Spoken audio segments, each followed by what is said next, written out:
Hi everyone, today we're going to walk you through the process of editing a template in Brevo. Start by navigating to the Campaigns section of your email marketing platform. This is typically found in the main menu or dashboard, and it's where you manage all your email campaigns. Look for the button labeled Create a Campaign.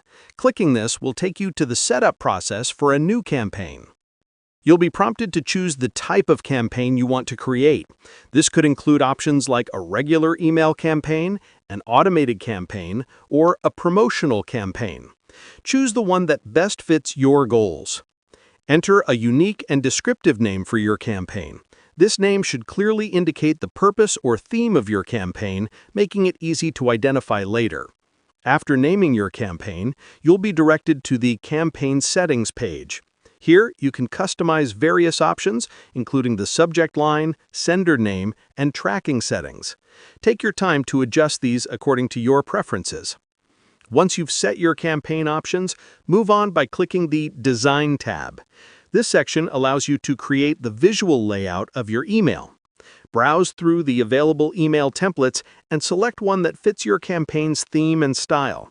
You'll find a variety of designs to choose from, catering to different purposes.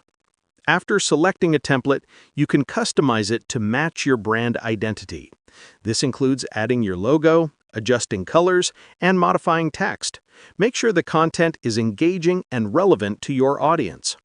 Once you are satisfied with your design and content, click the Save button to ensure all your changes are recorded.